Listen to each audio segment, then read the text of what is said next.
Welcome back. It's unbelievable. The show's about to go to 6,000 subscribers and I thank you all so much for that. Still a lot of people out there watching, regular viewers that aren't subscribers, so do me a favour, click on that subscription, it helps with what we're doing. Really hope you enjoy the show this time. It's about my style, what I do, how I build the car and where we're at in relation to bodywork. So enjoy that, subscribe, don't forget the merch. I haven't got mine on today, but don't forget the merch and enjoy.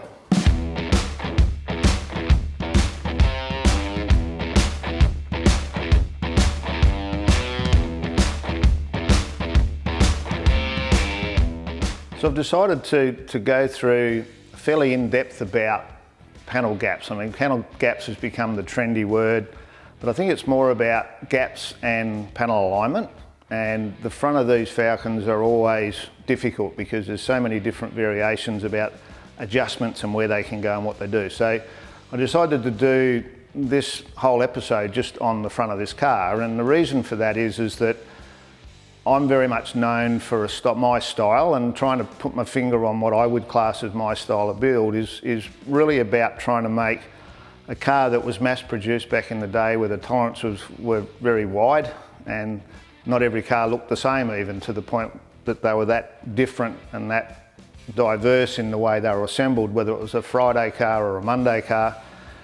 So my aim is always about trying to build my cars that would look like what I thought the clay model probably would have looked like. So when the designers got to a stage where they said, okay, this is the car we've designed, then they went into production, and because of the limitations of the productions back in the 70s, they never quite got that sharp, nice, clean look. So with what I'm doing, when I'm playing around trying to get mouldings to fit and lines to line up and everything to look right, it's about having a car that when you stand back and look at that car, nothing grabs your eye. There's not something sort of sticking out. Everything's sort of got its place, and it's almost like, you know, the body line looks like someone drew it on with a Texacolor. So if you're looking at what my style is, I think it's about that clay model style. So it's a car that still looks forward, hasn't had a lot of changes, and if they are, they're subtle enough that it might have been done back in the day, but it looks like a clay model. So that's my intent. So I'm going to walk you through mainly this area of the car and what we've been doing to try and get everything to fit right. And I hope that you can stay with us and enjoy the process that we go through that makes up all of those hours that makes the elite car just that little bit above what normally comes out of the average panel shop or that closed door respray. So righto, so got the front together, starting to work out how to square it up. So these cars have got a whole lot of variants and a whole lot of adjustments. And when you're going to set your car up, you really need to start at the back because the quarter panel's fixed to the body, and then do each door working your way forward. If it's a 4-door, obviously you've got 2 to do. If it's a coupe, and I normally try and work on this point here, is normally between about 5 and 10 mil, so that when the guard goes on, we get this gap right. So this whole area here can be very complex in the sense that to get your gap right here, in and out, you want this right along the pillar, and then this one here, and we adjust these to suit the A pillar, but the gap here determines what you're going to have here. So this cowl panel or plenum panel is interesting that most times I've actually had to cut these and shorten it a bit because this panel is not the same width as the bonnet. So if you're trying to get your gaps right, you really can't do that if they're both different. So as it turns out this time around, this one's 2 mil wider than this one, and it means I'm going to cut that and take a piece out of that. It seems ridiculous I'm going to do that for 2 mil, but when you're working on 5.5 mil either side, if I take a mil out of each side, it's going to have a step in it. So that's the first thing we're going to do. The next problem is, and you can see here, this curvature is different between the two panels. So we can put this one in the shrinker stretcher and change the shape to match this one, or we can do the same with this. So because I've got the inner panel removed, I'm going to work on fixing that up so they're the same. And if you'll have a look here, this is nice and tight. So this has got like a clip in from behind, and this panel slips up into that clip. And I'll grab one of those in a minute and show you. and this one does the same, but you can see here there's quite a large gap there, or quite a large variant, where this one's sitting up. So I'm going to have to change the shape of this panel because it's fixed down here, and then that determines where this ends up. So I'm going to put that in the shrinker stretcher and pull it down, and then you can see there that moulding where it's fitting nice here, and then it's got this big gap. So what we're going to do there is get this down, which will take that moulding down and take some of this gap away. And then you can see here where how tight it is.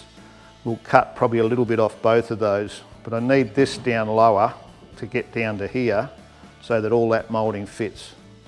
Righto, so as we come off that corner, the next position we can look at is where this mounts to the actual top rail. So it's all steel, there's no filler in there yet. We've already done some work on this guard where if this is a bit wonky through here, we'll put that edge in the shrinker stretcher and actually tighten it up.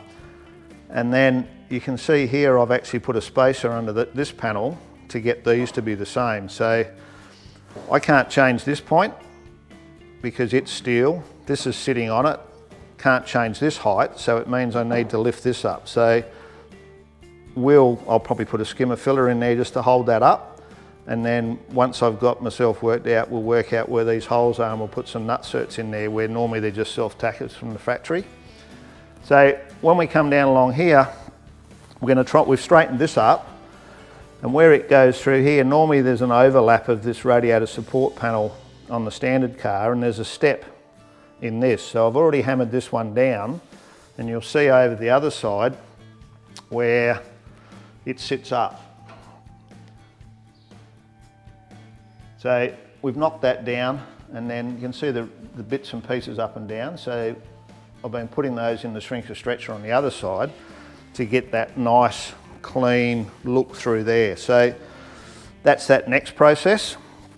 So then once I've sort of got all of that sitting down nice and tight, we've got to look at how the outside's fitting down here. So our fixed points again is our sill panel and our lower door. And it's interesting that on every car things are different, but someone's obviously done a repair prior to me. We didn't do anything with the sills on this, and this sill's sitting in a little bit, so I'm going to have to give that a little pull there. So there's always something that you've got to play with. And then of course I've actually cut this wheel arch out and moved it, so I've got a bit of work to do there as well. Okay, so I've shut the bonnet down. The reason the grill's in here is the grill has a steel bracket that it bolts to, and then that bracket bolts the radiator support panel, and there's no adjustment. So when the car's being, I haven't got the right side, but this is the normal panel that goes on there, so it's an aluminium panel, bolts on through these holes here. With this car we're going to remove that and put on our own piece like this one. So we've made those now, and they've still got a little bit of work to do. But what we're looking to do is to get this edge nice and consistent. And it's quite difficult to do that on a standard car because everything's fixed. The length of the guard, the length of the aluminium panel, and the length of your bonnet. So we're a little bit lucky that we can make the guard the length we want. But to do that, what I do is get that panel fixed at the top, then get our gap across here to the 5.5mm, and then measure from this moulding, because the clips screw in there and it can't move. From that moulding to the front of the bonnet, both sides, I'm going to measure those to make sure I've got it square in the hole, and then do some diagonals from here back over to my pillar and from here to the pillar, because to get everything squared up I need to make sure the bonnet is centred to the car, and then I'm going to work on the guard and line that up. Righto, so once we've got that square and we get the guard on, the gap down here, you know, got everything around the back right, is now not correct. And it's interesting that, you know, they both should be straight, you would imagine, both being factory panels. But I'll just get my straight edge and I'll show you what happens. And if I run that down the panel, I don't know how that'll go with the camera, and I can twist this a bit to give me an idea where that's going, but I mean, it's got a slight bow in it, but it's relatively straight. And then if I put it on the bonnet, you can see there how that part of the bonnet there, you can see just how much that tapers. So what I'm going to do, once I get myself set up, I'll actually trim a bit off that and then re-weld the edge so that I can get my consistent gap. Because the reality is the bonnet, the skin goes like that, so I need to straighten it up. On the other side, it's actually quite straight. There's a little bit of variance. And when you put the straight edge on this side, it's actually way different. So sometimes you just got to cut and shut things to fit. So my plan now is to get my height right here, fix this corner, and then get everything positioned. And then the other issue, if we bring the camera around and just go across, you can see through that line how that bonnet and the guard's really consistent through there. Right, and that would look really nice like that. So I've done a little bit on that, but not a lot. But then if you come over this side and look at this one, it's miles out. Now this bonnet had some damage across this corner, and I think that's what's playing the part. So I'm going to have to get my blocks and dollies out and fix this curve in this bonnet so that it matches the guard, because it's very difficult to change the guard, but the bonnets do have a bit of flexibility within them. So all of that said and done, we're going to try and square it up and fix some of those gaps and make it fit the grill. Righto, so we're going to have a play with this today. So I've adjusted that bonnet up. So this is now fixed steel to steel on the frame, and the bonnet's now adjusted to that.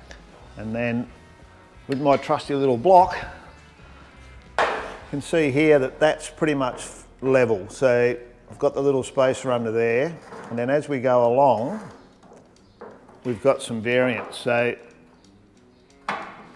that's sitting down a couple of mil, and then at this point here, it's like 2.5 mil. So what I've done is I've got this template now, and I've sat it on the bonnet and that panel, and that gives me something to work to, and then I've got my 2 reference points. So I'm going to take the guard off, put it in the shrinker stretcher, and make this panel the same as that panel, and then we'll put it back on and see where we go from there.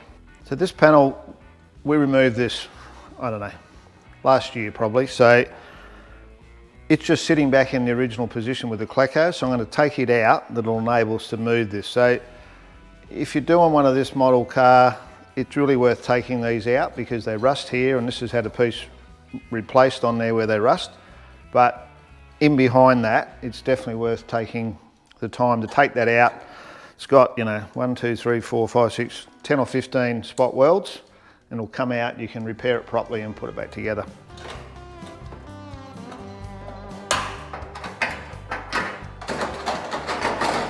Okay, so we're in the shrinker stretcher, so we're actually going to shrink here because I want this panel to go that way. So this point's the high point. So I'm just going to do the very slightest shrink on it.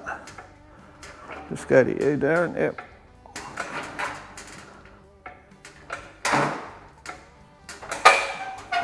And then we'll have a look. So our reference point's there for a reason. So now I can sit that there where it was. And that looks like that was a pretty good guess.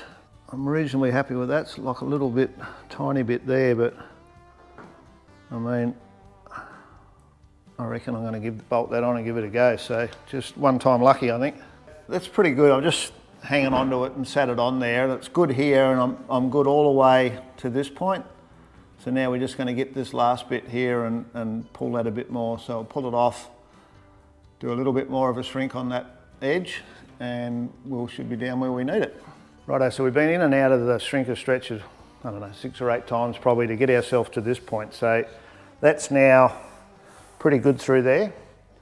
The process of shrinking that back edge and stretching it to get to a point where this is even, and right at this back it feels like it's holding up a bit, but I think it's primarily through here. So I'm going to take that off now and have a look at that and see whether I can get this now to take a bit of the height out of that so that this moulding sits down nice.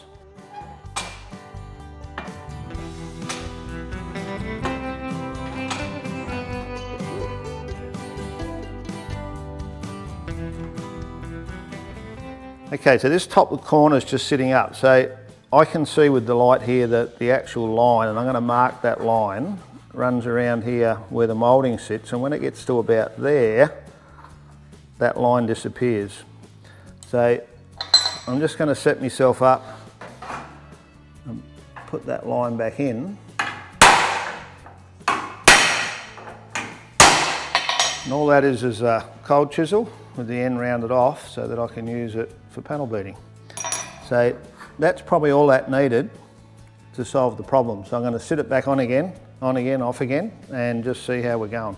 So got the rack out, and the reason for that is I want to talk to you about the fact that how every time you make a modification with a car, it normally leads to one or two more. So this car obviously doesn't normally have a rack and pinion steering, but the rack's gone in with the double wishbone front end, and then I've made the FG components fit to that, and then made the exhaust, made the engine mounts, and thought I had enough room for my lines to come through. And of course, when Phil came here to work out fittings, I hadn't allowed enough room, which is my mistake.